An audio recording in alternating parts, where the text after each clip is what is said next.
Okay. JavaScript 101, Chapter 1, string manipulation, yeah. Okay, first thing we're going to do is learn how to take a bunch of variables and embed them in a string to create something a little bit more valuable. We'll start with the idea of some attributes of an album by AC/DC. So let's say let artist equals AC/DC. Let album equals Thunderstruck is a 1975. What's a High Voltage? High Voltage was a 1976 album, but it also came out in 1975 in Australia only. So we'll take the 75 version for reasons that will become clear later. So High Voltage. That's Maya putting something together downstairs. Let's say release year is 1975, as we just saw, and then let's say let record label. I think it's like Alfred Productions or something like this.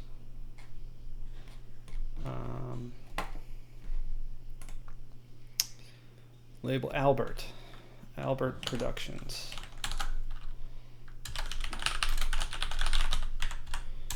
Okay, so we have our attributes for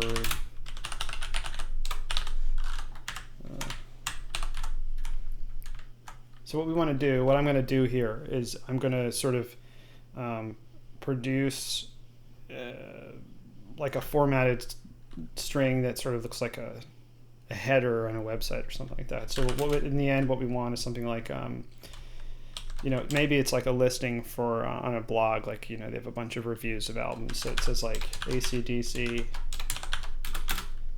High Voltage, 1975, right? And then the label would be Albert. And then maybe there's notes, something like Australia only. Okay, so that's our target string. It's going to look like that. So there's two ways of doing this, at least two ways. The first one you might see is just plus them all together. So let's just say let title equals, and then what we're going to do is we're going to take these variable names and just essentially add them together, plus the strings in between them. So like AC/DC, and then you got to add like a string that represents this space dash space, right? So this is the sort of most intuitive way, the most naive way. I don't think it's the best way, but we'll see what happens. So artist plus this thing, and then the next thing we have is High Voltage, which is the album. So we can just add variable name for album plus, and then a space, open parentheses, plus release year, plus. I'm going to close the parentheses and then add a space, and then another open bracket. So we're sort of doing this part. Plus, and then Albert is the record label. And then we got to close that bracket and do the same thing here. So we got to add a space and then another open parentheses. And then I forgot the notes. So let's just say notes, Australia only. Right. And then we got a plus notes. Then we want to add our final closing brace, parentheses. So now we have the string that we want. It should be something like what we see here, except I think I have an error here. Oh, we forgot a plus. Okay. So this is, let's just call this not title, let's just say the heading or something. So now that we have a heading, we don't have any errors in our console, we can log this to the console. And it should be something like this, yeah, right? So we got basically the format that we want, and we did it this way, basically taking all these attributes that we had up here and just sort of concatenating them with with strings that have the right stuff in it. So that's method one.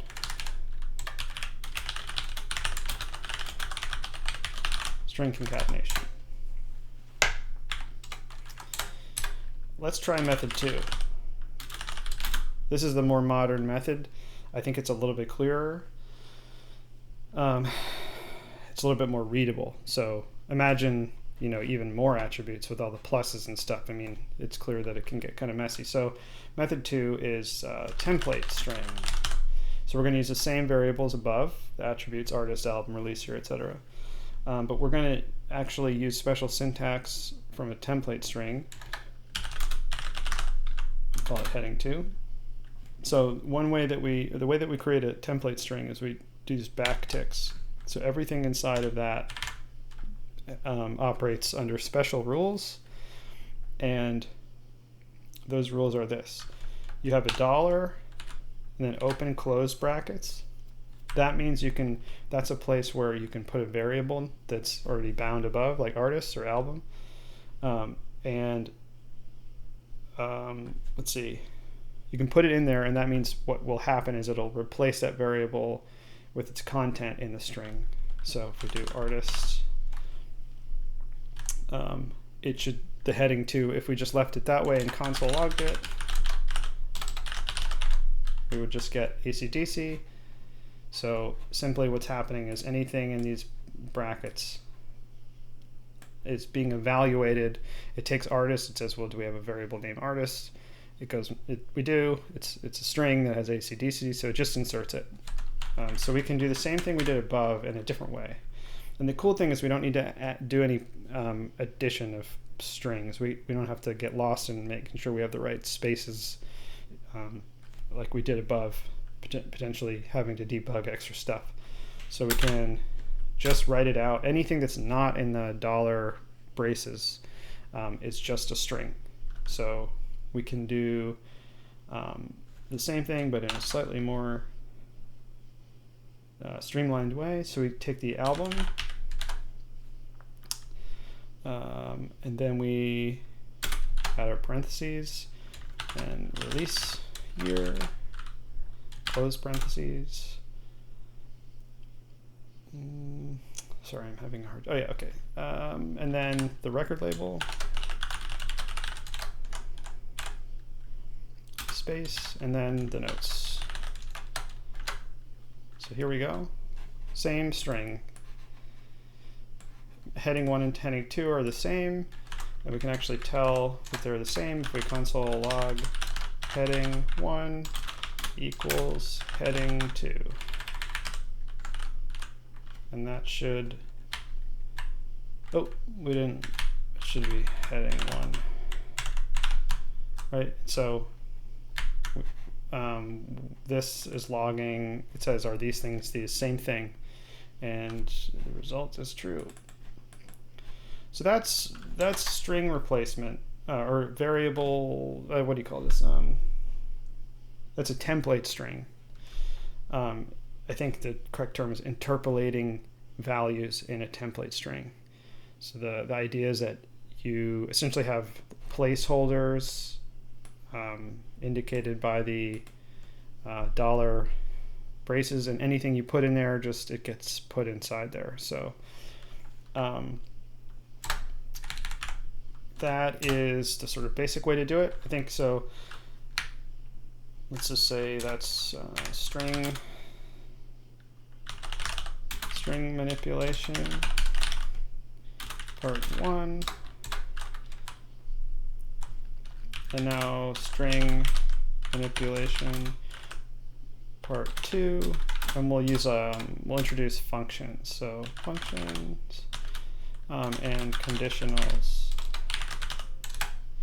Okay.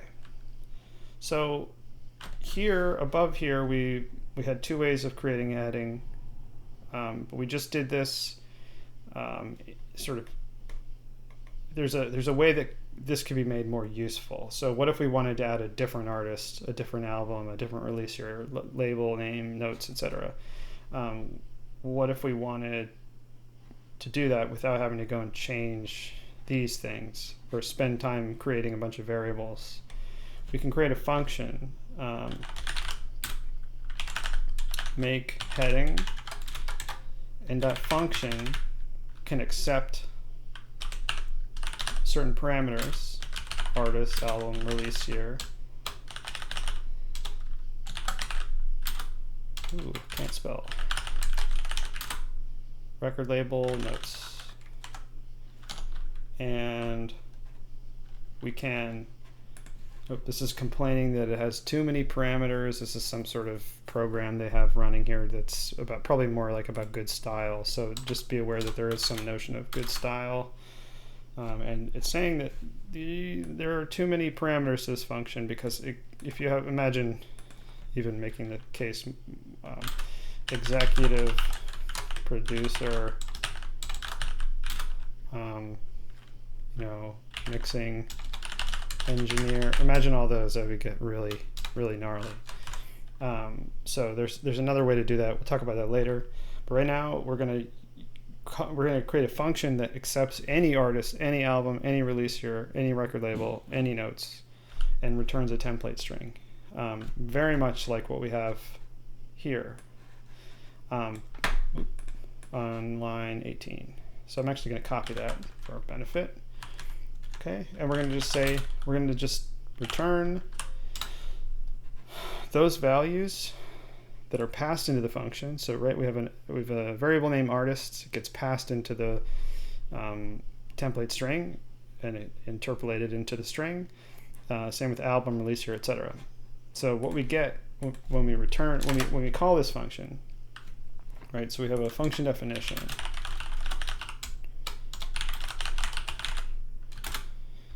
Which is sort of a formal. It's a formal specification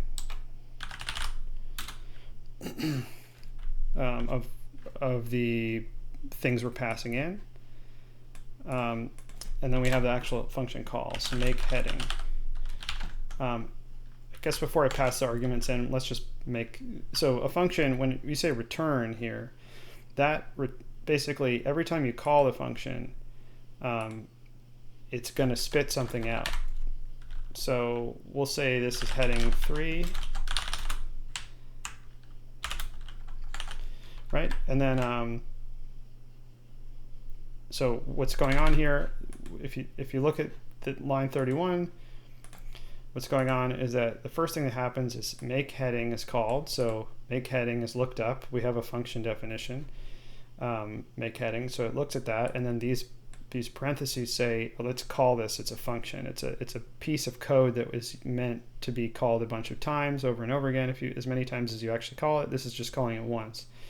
And then it's going to say, well, it's looking for things that you're passing into the function. So these names, artist, album, release year, record label, notes, they are the same as the things above, but they're actually different in the sense that they only apply to what's inside of the function.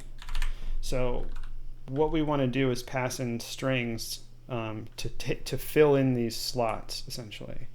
So these are sort of placeholders. This is like the definition or like a template for what's going to happen. And so like whatever the first thing you pass in will be bound to artist, and then it will get inserted into the string first.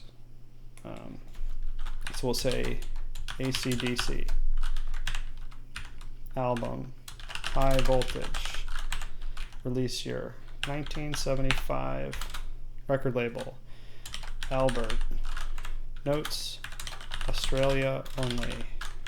Okay, so heading 3 now has, let's see, 2, 4, 5 parameters passed in, so that looks right. Each one of these is going to be bound to the name that in the order in which it's specified. And what it's going to do is spit out the same thing we did above here. It's going to do this, but inside of a function. And it means that we can bind anything to artist, anything to album, anything to release here, etc. So let's log this. So what happens, the function gets called, these things get bound, it creates a string, it returns a string, and that string becomes heading 3. And if we want to log that, we just say console.log heading 3. Okay. Oop, I said Albert Productions, but before. So let's say Albert Productions. Cool. So if we want to make sure that this is the same string as the other two, meaning that it's equal in value, we can say heading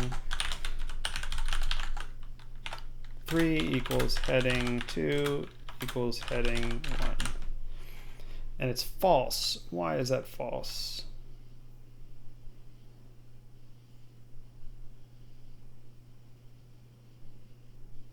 Huh. I'm eyeballing this. I don't see anything that's different. Is it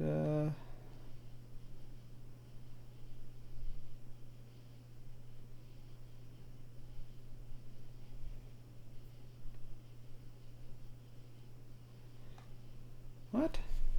Heading 3 equal to heading 2? That's true. What's wrong with heading 1? Why is it different than heading 1? Oh, sorry. This is just a mistake on my part. So if heading 3 is equal to heading 2 and it's equal to heading 1, for reasons I don't want to go into, this is false because it's actually comparing true with heading 1, because the first two things get evaluated to true and then it compares it to the third one. So that's a weird bug. I don't have time to explain that. I shouldn't have even brought it up. Okay. That is where I'm going to stop. I'm going to give you some challenges.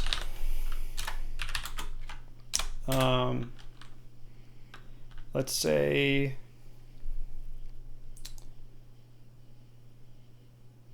look, I had to have them written down elsewhere, but I forget what they were.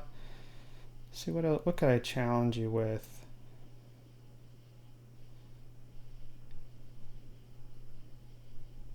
I don't think I have any good ones actually. Oh, let's just add another piece of data to the make heading function parameters list, and tack that onto the heading string. Let's say that piece of data, let's say that data should represent like a rating. Wow, fuck this shit, man. Wow, okay, I guess I need to not use this platform. Well, that was fun using that thing. Backup plan.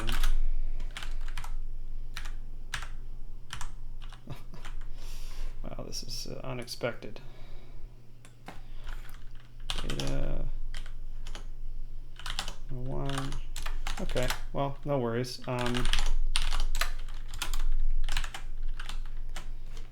Sorry about this.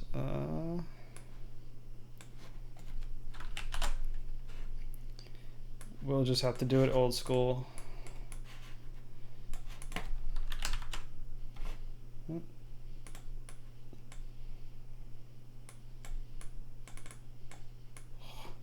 I'm using my mouse with my left hand to avoid a bunch of carpal tunnel bullshit, so that's a little bit why I'm typing like a, I'm mousing around like a weirdo. Okay, so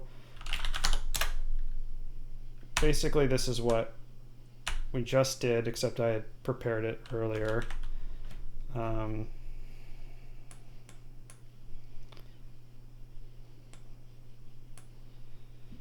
Okay, so the challenges here. First one, add a rating parameter to the make header function that appends a rating at the end of the header. So we've got this make header function, takes a bunch of parameters already, adds them, uses them in this template string. I actually didn't cover this if yet, but so you can essentially, the first challenge is to update this make header function so that it looks like this or this, depending on whether there's a notes value passed in. I'll actually go over that real quick. So you don't have to pass in all the parameters. You could pass in some, and everything will get screwed up basically. But if you did, let's say, let's make another header 5.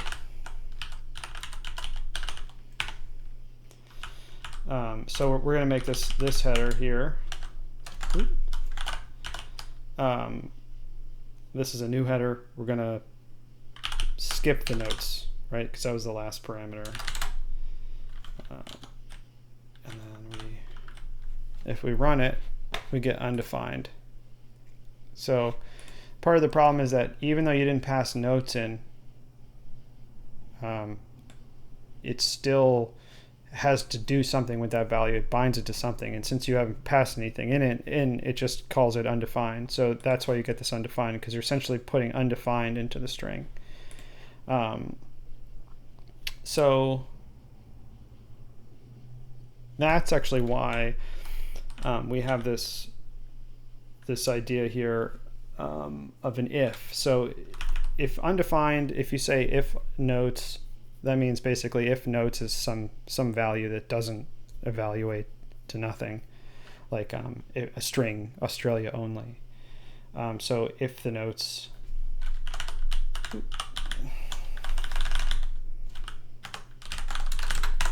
exists, then the header will have them, and if it doesn't, it just returns it with. So basically the baseline here, this header baseline, doesn't include the notes. But then after that, we check if notes is the value that's passed in as notes is some sort of actual value that we can use. Undefined, null, 0, all those things end up being, they're considered false. So basically they would say if false, and then it wouldn't run. But since it in the case where notes is a thing, it'll say if notes, and it'll evaluate to true. So it basically gets run like that. In the case that it's like Australia only. Hey, we'll go over conditionals more because there's a lot to say, but for now you can sort of think about it like an English language construction. If there are notes, then do something with it. And what we've done is just say header is, we've rebound header to a new string in the case that notes does exist. And then we return it. So it's similar to our previous function, except for this conditional. And we return it. So your job is to add another parameter to this list and then put it into the header so that it shows something. So it's this rating asterisk forward /5 asterisk. That's challenge 1, long-winded way of putting it. Challenge 2 is just sort of like asking you to mess around with the 2 different types of ways of building strings we came up with so far and just decide which one you like more. Remember, the first one was, we were adding strings together, which is called concatenation. And then the second one is this template stuff, which is a relatively new addition to JavaScript. I think it's maybe ES6, maybe like 2015 or something. I don't know. Yeah, so those are the challenges. A quick note on where these things live.